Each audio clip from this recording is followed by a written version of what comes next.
ট্যাপের মধ্যে রেকর্ড তুমি করেছো গান, ট্যাপে যদি রেকর্ড করো গান, ট্যাপ বাজাইলে কিন্তু গানই বাজবে। ট্যাপের মধ্যে যদি তুমি রেকর্ড করো কোরআন তিলাওয়াত, ট্যাপ বাজাইলে তিলাওয়াত বাজবে। আমার সন্তানের চোখ নামক ভিডিও রেকর্ডারে কি রেকর্ড করাবো? আমার সন্তানের কান নামক অডিও রেকর্ডারে আমি কি রেকর্ড করাবো? সিদ্ধান্ত নেবে তার মা, সিদ্ধান্ত নেবে তার বাবা। যদি আমি চোখের মধ্যে গান বাজনার চিত্র রেকর্ড করাই, নাটক সিনেমার সেই গান বাজনার চিত্র রেকর্ড করাই, সন্তান কিন্তু বাজাইবার সময় গান বাজনাই বাজাইবে। সন্তানের কানে যদি আমি কোরআন তেলাওয়াত রেকর্ড করাই, যেদিন সাপ্লাই দিবে ওই দিন তেলাওয়াতে সাপ্লাই দিবে। এজন্যই তো আমার সন্তানকে দেখবেন শিশুকালে যখন শেখানো হয়, এই যে তোমার আব্বু আব্বু আব্বু কও, আব্বু আব্বু কও, আম্মু আম্মু কও। বাচ্চাটা বোঝে না, শুধু কথাগুলো রেকর্ড করে রাখে। আম্মু শব্দটা তার কানে বাজে, এই আম্মু শব্দটা সে মেমোরিতে রেকর্ড করে। যেদিন কথা বলা শিখে ওই দিন আম্মু ডাকটা তার মুখ থেকে বের হয়। কে তারে আম্মু ডাক শিখাইলো? কয় এতদিন তারে আম্মু আম্মু কয়ে যা শোনানো হয়েছে সব রেকর্ড করেছে। এজন্য সাপ্লাই দেওয়ার সময় আম্মু সাপ্লাই দিছে। ঠিক না? কেউ যদি মনে করে হুজুর আমার শিশু বাচ্চা বুঝে না, আমি আমার দুধের বাচ্চাকে নিয়ে নাটক দেখলাম, সিনেমা দেখলাম, অসুবিধা কি? আমার বাচ্চা তো বুঝে না, ও নাটকের কি বুঝবে, সিনেমার কি বুঝবে? যদি কোনো মা, যদি কোনো বাবা এমন কথা কয়, তাহলে ওই মা বুঝে না, ওই বাবাই বুঝে না, সন্তান এটি কি বুঝে? যদি না বুঝতো তাহলে আমার নবী কেন নিষেধ করলেন? নবীজি বলেছেন বাপ মা স্বামী স্ত্রীর যে গোপন সম্পর্ক, স্বামী স্ত্রীর যে গোপন মিলন, এটা কখনো দুধের বাচ্চার সামনে কইরো না। নবীজি নিষেধ করেছেন। প্রশ্ন জাগে, দুধের বাচ্চা বুঝে না, অসুবিধা কি? আল্লাহর নবী তোমার আমার চেয়ে কম বুঝেন না বেশি বুঝেন? হ্যাঁ, নবীজি নিষেধ করেছেন দুধের বাচ্চার সামনে মা বাবার গোপন যে সম্পর্ক, গোপন মিলন করবা না। প্রশ্ন হইতেই পারে, দুধের বাচ্চা বুঝে না, অসুবিধা কি? আমার চেয়ে আপনার চেয়ে রসুল কম বুঝেন না। রসুল বুঝাইছেন, যদিও এই বাচ্চা বুঝে না, কিন্তু চোখ দিয়া সে যে দৃশ্যটা দেখতেছে, এই দৃশ্যটা তার মেমোরিতে রেকর্ড হয়ে থাকতেছে, রেকর্ড হয়ে থাকতেছে। এজন্য আমার দুধের বাচ্চার সামনেও আমি মা বাবা, আমার চাল চলন, আমার কথাবার্তা, আমার আচরণ, এগুলো হিসাব করে করতে হবে। প্রতিটা চাল চলন আমার আল্লাহর মর্জি মতো হতে হবে। আল্লাহর মর্জি মতো যদি হয় তাহলে সন্তানের ব্যাপারে আমানতদারি রক্ষা হচ্ছে। আর যদি আল্লাহর মর্জি তোয়াক্কা না করি, সন্তানের ব্যাপারে খেয়ানত হচ্ছে। আমার সন্তান কিন্তু মঈনুদ্দিন চিশতির মতো, আব্দুল কাদের জিলানির মতো ওলি, সে আল্লাহকে এমন চিনা চিনে, এমন চিহ্নেই দুনিয়াতে আসছে। আমার ভুল সিদ্ধান্তের কারণে আমার সন্তানের বুজুর্গি নষ্ট হবে, বিলায়াত নষ্ট হবে, মারিফত নষ্ট হবে। আর যদি সঠিক সিদ্ধান্তে রাখি তাহলে আসছে যেমন অলি হইয়া, কবরও যাবে অলি হইয়া। আসছে যেমন জান্নাতি হইয়া, সন্তান কবরও যাবে জান্নাতি হইয়া। আমার রাসূলের কথা। এজন্য গন্ডগোল কোথায় সেটা আগে ধরতে হবে। রোগ কোন জায়গায় সেটা আগে নির্ণয় করো। আগে রোগ ধরো, তারপরে চিকিৎসা করো। ঠিক কিনা? রোগ আমার আসমানে, চিকিৎসা চলছে জমিনে।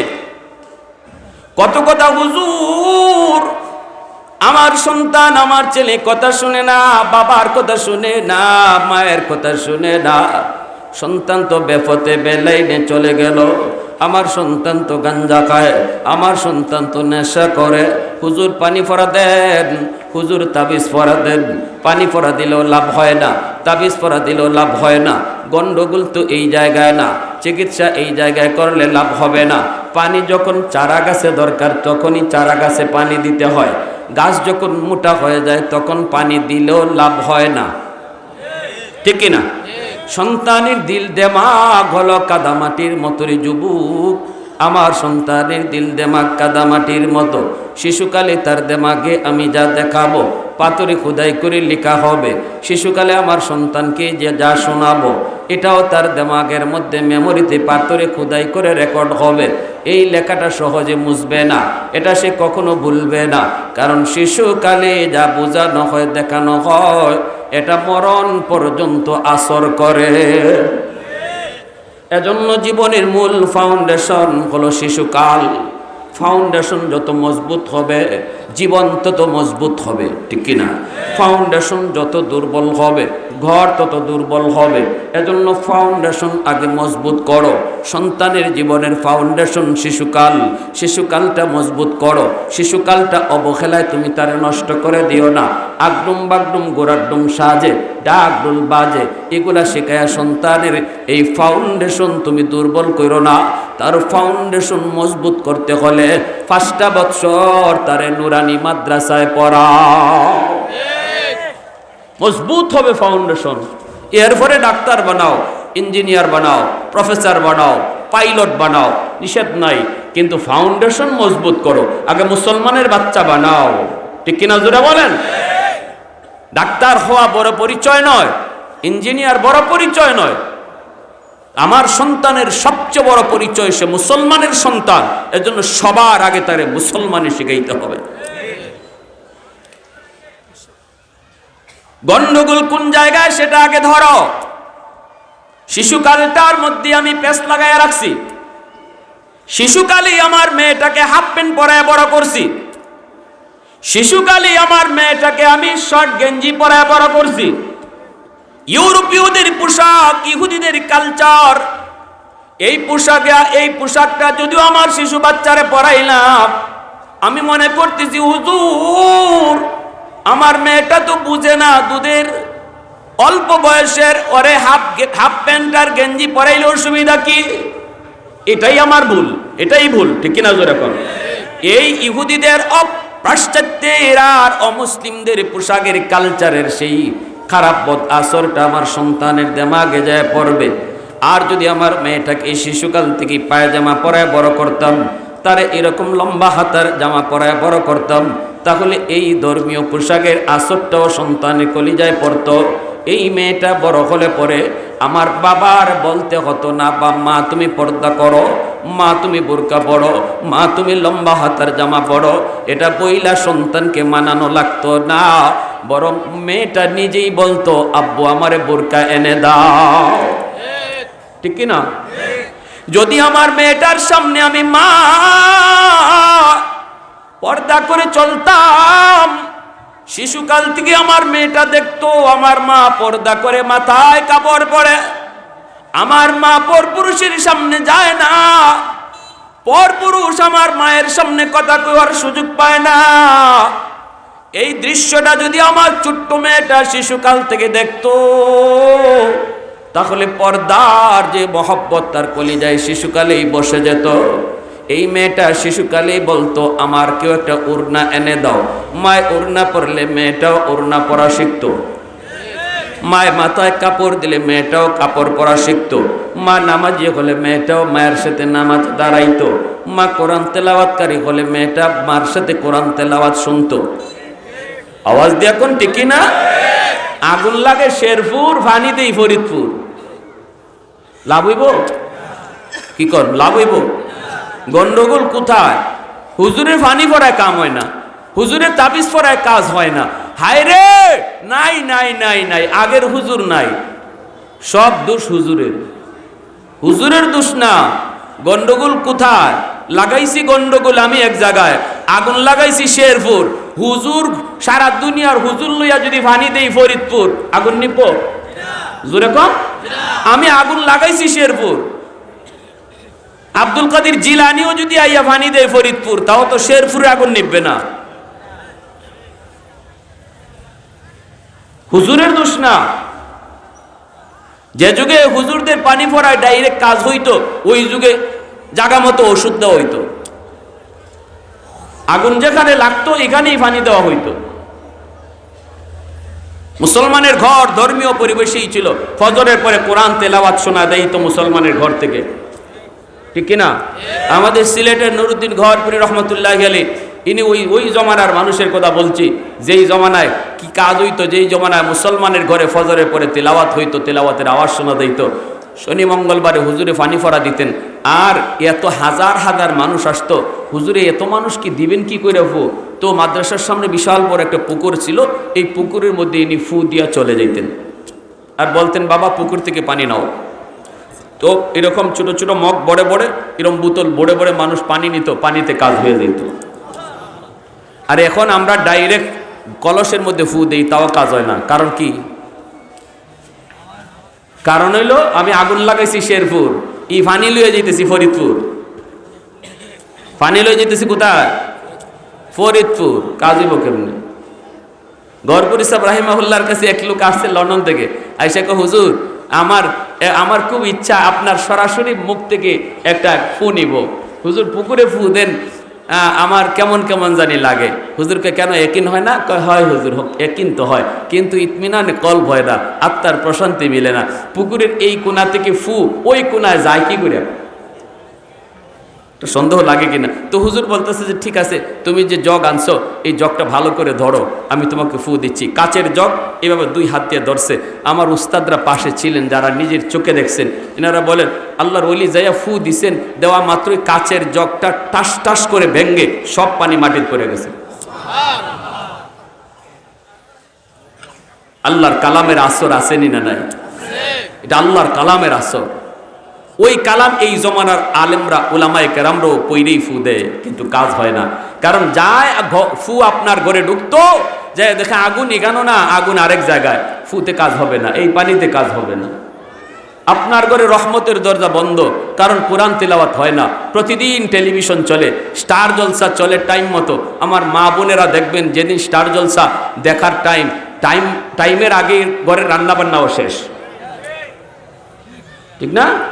কি ব্যাপার, আজকে টাইম আরো আগেই রান্না বান্না শেষ, আজকে টাইম 9টায়, 9:30টায় নাকি 8টায়, যে টাইমে হোক এই টাইমের আগেই তার রান্না শেষ।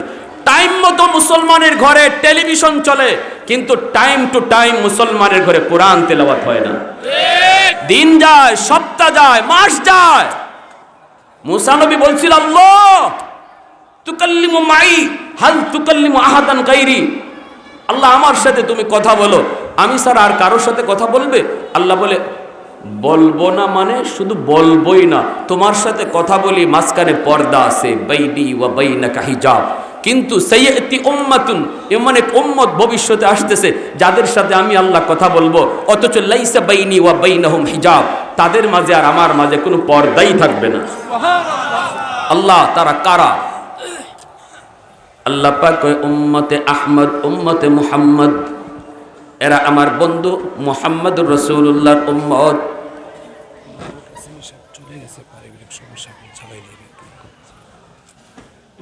তিনি বলছে উম্মতে আহমদ, উম্মতে মুহাম্মদ। যেই মাত্র বলছে উম্মতে মুহাম্মদ, সাথে সাথে আল্লাহ পাক রব্বুল আলামিন তিনি বলছে ইনি উম্মতে মুহাম্মদ, এরা পরে আসবে, এদের দ্বারা এদের সাথে আমি আল্লাহ কথা বলবো, অথচ আমার মাঝে আর তাদের মাঝে কোনো পর্দা থাকবে না। মুসা নবীকে, আল্লাহ আমি তো তোর পাহাড়ে এসে তোমার সাথে কথা বলি, কিন্তু এই উম্মত কেমন করে কথা বলবে, কোন পাহাড়ে যায় কথা বলবে? আল্লাহ বলে, মুসা না না, এই উম্মত কোনো পাহাড়ে এসে কথা বলবে না রে, এরা যখনই নামাজে দাঁড়াবে তখনই কথা বলবে। মুসাল্লি ইউনাজি রাব্বা, ও মালিক, নামাজি তোমার সাথে কথা কয় বুঝলাম, কিন্তু তুমি কেমনে কথা বলবা? আল্লাহ কই, যখনই ওরা কোরআন তেলাওয়াত করব তখনই আমি তাদের সাথে কথা বলবো। নামাজি আল্লাহর সাথে কথা কয়, আর কোরআন তেলাওয়াতকারীর সাথে আল্লাহ নিজে কথা কয়। সুবহানাল্লাহ জোরে কোন। অথচ আজকে সেই কোরআন তেলাওয়াত মুসলমানের ঘরে নেই, মুসলমানের ঘরে কোরআন তেলাওয়াত হয় না। দিন চলে যায়, সপ্তাহ চলে যায়, মাস চলে যায়, মুসলমানের ঘরে কোরআন তেলাওয়াত হয় না। আর যদি মা কোরআন তেলাওয়াত ঘরের ভিতরে তুমি করতে গো মা, টাইম টু টাইম দিনে অন্তত একবার যদি কোরআন তেলাওয়াত করে হইতো, এই তেলাওয়াতের আওয়াজটা আমার শিশু বাচ্চার দিল দিমাগে রেকর্ড হয়ে থাকতো, এই ছেলে এই মেয়ে যখন আস্তে আস্তে বড় হইতো, তার পড়ালেখার পরিবেশটা তুমি ধর্মীয় পরিবেশে করাইতা, কোরআনের পরিবেশে তুমি তার পড়ালেখাও করাইতা, তার জীবনের পড়ালেখা তুমি শুরু করাইবা আল্লাহর পরিচয় দিয়া। এরপরে তুমি তারে ডাক্তার বানাও, ইঞ্জিনিয়ার বানাও, প্রফেসর, পাইলট বানাও, কিন্তু তার পরিচয়, তার পড়ালেখার শুরু হবে আল্লাহর পরিচিতি দিয়া। যেই পড়ালেখার মধ্যে আল্লাহর পরিচয় আছে, এই পড়ালেখাই হলো পড়ালেখা। যেই পড়ালেখায় আল্লাহর পরিচিতি নাই, এটা পড়ালেখা হইতেই পারে না। ঠিক কিনা ধরে কন? এজন্যই তো নবীজি জিব্রাইল যখন বলছিলেন, নবী গো আপনি পড়ুন, ইকরা, নবী কয় আনা বিকারিন, আমি পড়া জানি না। জিব্রাইল আবার কয় নবী গো আপনি পড়েন, নবী কয় কের ফরা, ফরা জানি না। জিব্রাইল কয় নবী গো আপনি পড়েন, নবী কয় ফরা জানি না। যখনই জিব্রাইলে আমিন কয় ইকরা বিসমি রাব্বিকাল্লাযী খালাক, পড়েন আপনি আপনার রবের নামে, তখনই আমার নবী পড়া শুরু করে দিছেন।